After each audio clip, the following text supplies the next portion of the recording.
Everyone welcome to my channel. আজি এটা বিশেষ কাৰণত মই বকতালৈ আহিছিলোঁ আৰু ভাবিলোঁ বাখৰ বেঙেনা গছজোপাও চাই আহোঁ, যিহেতু মই আজিলৈকে দেখি পোৱা নাই বা ইয়ালৈ আহি পোৱা নাই। লগতে ভাবিলোঁ আপোনালোকৰ লগতো শ্বেয়াৰ কৰোঁ, ভিডিঅ' বনাই। আশা কৰোঁ আপোনালোকে চাই ভাল পাব। তেন্তে পলম নকৰি আহকচোন ভিডিঅ'টো আৰম্ভ কৰোঁ।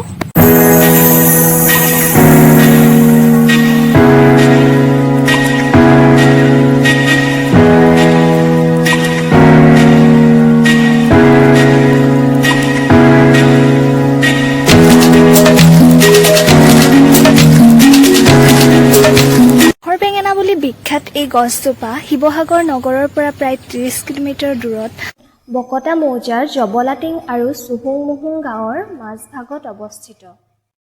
বেঙেনা গছজোপাৰ পৰা আজিলৈকে কোনো ধৰণৰ পুলি ওলোৱা নাই।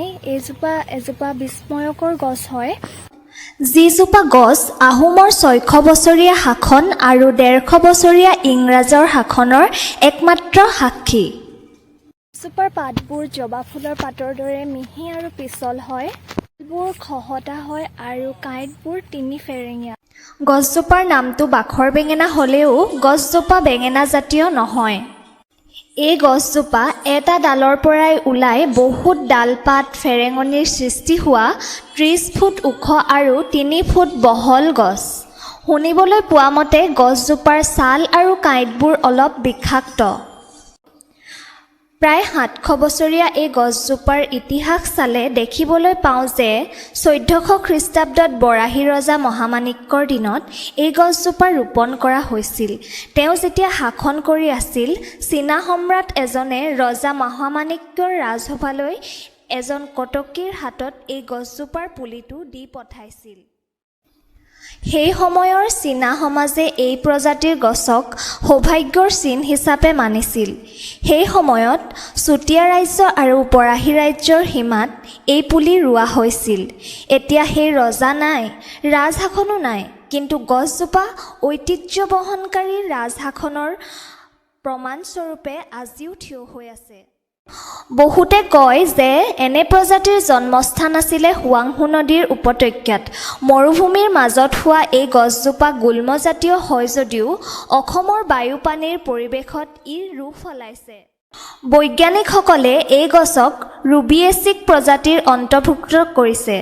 1982 চনত মিষ্টাৰ শিৱৰাজন নামৰ উদ্ভিদ বিজ্ঞানীজনে এই গছজোপাৰ বৈজ্ঞানিক নাম কেটিঅনেৰোগাম ইউলিজিনোছা শিৱৰাজন বুলি প্ৰকাশ কৰিছিল।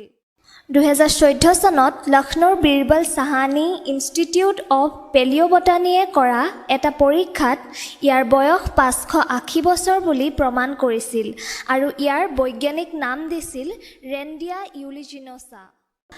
এই গছজোপাৰ চাৰিওকাষে এনেদৰে বাউণ্ডেৰী ৱাল মাৰি থোৱা আছে আৰু সোমাবৰ কাৰণে গেটো দি থোৱা হৈছে। এই গছজোপা ৰক্ষণাবেক্ষণৰ কাৰণে এখন কমিটিও গঠন কৰা হৈছে বুলি জানিবলৈ পোৱা গৈছে। ইয়াতে ইয়াৰ ভিতৰতে এটা কাৰ্যালয় আছে আৰু এইটো জিৰণি কোঠা। গছজোপাৰ চাৰিওকাষ মই এবাৰ আপোনালোকক ভালদৰে দেখাই দিছোঁ।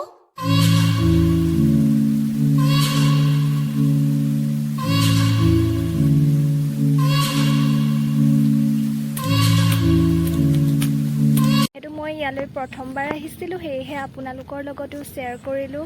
আশা কৰোঁ আপোনালোকে ভিডিঅ'টো চাই ভাল পাব বা আপোনালোকেও বহুতো কথা জানিব পাৰিব, সেয়েহে মই আপলোড দিলোঁ। আৰু ভাল পালে লাইক, কমেণ্ট আৰু শ্বেয়াৰ কৰাৰ লগতে মোৰ চেনেলটো ছাবস্ক্ৰাইব কৰি দিবলৈ নাপাহৰিব। Thank you, bye by.